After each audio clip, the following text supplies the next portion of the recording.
Hi, it's Natalie at Custom Crafts, and I have another great Halloween project for you. It is this little gift box that we've created. Actually, you could do pretty much whatever you want with it, but we thought it would be fun if you wanted to put some treats in there, or it might even carry a bottle of wine, I don't know.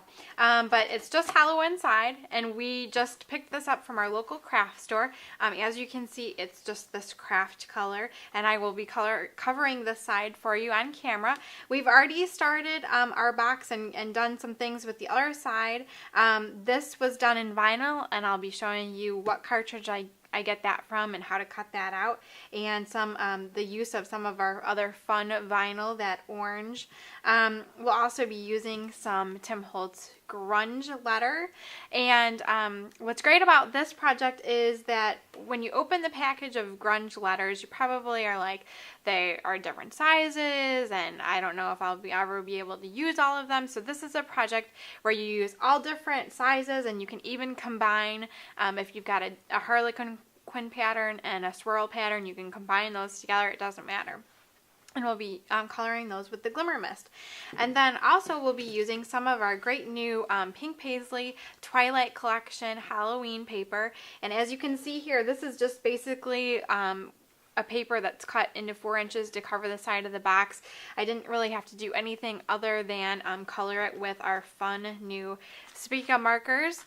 And these come in various colors, as you can see, a set of 12. And what's great about these markers, if you haven't used them, is that when you color in with them, they give whatever you're coloring kind of like a little sparkle or shimmer. So really, really fun, new, great product, and we'll be demonstrating that.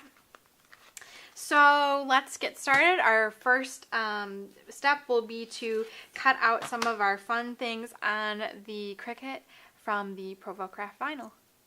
So our first step in our project that I've already completed, but I'm going to show you on camera, is that I cut out this really spooky castle from the Paper Dolls cartridge. And I just used plain black vinyl. Then we also have this really fun sparkly vinyl, and I've got those 2 different orange colors sitting here. Let's see. This one is the Orange Metal Flake, which is the kind of that sparkly. But if you don't really want that kind of look, then this one is called Burnt Umber. So that's what color you'll be looking for on our website. Great, great product. What's nice about this, as opposed to using just paper, is that it already has adhesive on the back. So you just cut it out and you put it down on your paper and it sticks, and it's just a wonderful product, and it comes in all kinds of fun colors. So as you can see, we cut out the castle, and that came from the Paper Doll Dress Up cartridge. You'll find it on page 52, and it's the accessory 3 function. So we cut that out, but actually for my project, I used Design Studio, and what that allowed me to do was to get it as wide as I wanted to, but then I stretched it so it looks really tall and kind of spooky. Now you can't do that if you don't have Design Studio, so again, another great reason to have Design Studio. But I'm going to show you, if you don't have Design Studio, I'm just going to cut it out on the Cricut cartridge, from the Cricut cartridge, the way it is, and give you the measurements so you can see the different way it would look. So when you cut it out on the vinyl and you peel it off, this is what it will look like, and you can see it's very, very easy to do. And there are instructions inside the vinyl packaging that tell you the settings for your machine. Your machine blade depth should be 6, and you want to make sure that your pressure is on 2. So minimum would be 1, low would be 2. And you can see that in your display here. So let's cut this out, and then also you can see probably here that I've loaded my mat with 6 inches of black vinyl and 6 inches of the shiny orange fleck vinyl, and that's because I want to cut everything all at once. I don't want to load my machine, unload my machine, reload my mat. I'm just trying to save myself time. So if you cut your vinyl in the amount that you want it beforehand, it's a big time saver. So if you're just cutting out the castle without Design Studio, the height you want to use is 3 3/4. So let's move our size wheel to 3 3/4. And also you want to multi-cut your vinyl. So if you don't know how to do that, you push your settings button, and then you hit OK until you get to your multi-cut. And then you can choose 2, 3, or 4 multi-cut. And I just want 2, so I'm going to hit OK. And then settings again, which brings me back to my original screen. So we want to cut out our castle, and you'll find that by pushing the accessory button 3, or the function, and then also the button that has, there's like a little pair of tattered pants. It's for Frankenstein here. So it is the 1, 2, 3, 4th column over and 3rd row down. So we're going to hit that. And our spooky castle comes up in our display here. So we're all set to cut, and we're just going to press the cut button.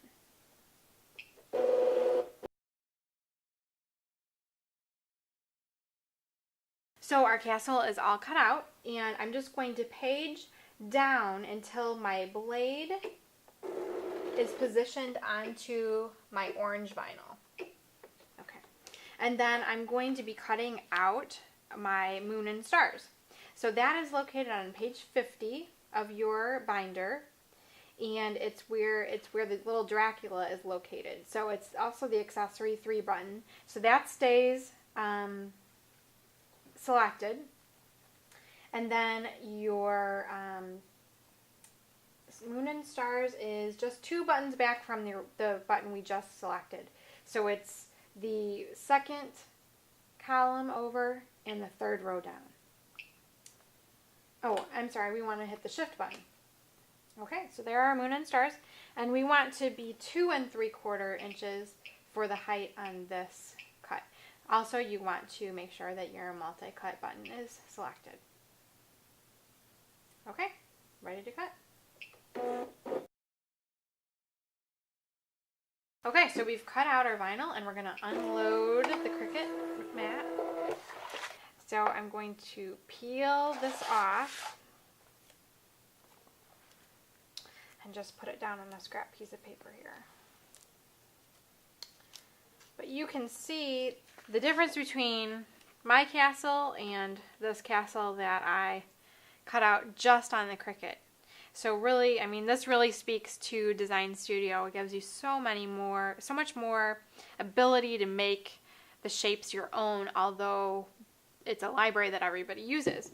Now, the other thing that you may notice is right here, this didn't get weeded out properly. So all the little other cutouts came out except for that one. So sometimes you can reposition. The nice thing about vinyl is that you can reposition it if you don't press it down very hard to begin with. So I'm just going to take that little piece out, and then I'm going to lay this back down, and it just sticks right back. So another great reason to use vinyl. So that's that, and then we've just cut out our moon and stars too, so I'll pull those off real quick here. Okay, so something like that.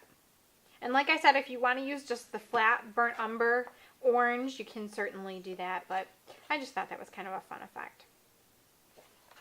So after you've cut your vinyl out, and this is what my castle looked like, I just did the same thing. I peeled it off my sheet, laid it down, and then cut out my little stars and moon and put those on. And for my paper, this was just, like I said, from the Pink Paisley Twilight collection, and it's just 4 inches wide. So in order to adhere that, I used my handy dandy Glue Glider Pro. I've just cut a piece of black cardstock that's going to be adhered to the side of my box here, and I just already pre-measured. There's a little hole right here where I measured for the handle, and I'm just going to cut straight into that piece there, so that I can get a spot for my handle. And then I also want to use my Crocodile to come in and do a little bit of a hole punch right where I need my handle to be. So I'm just going to punch right there.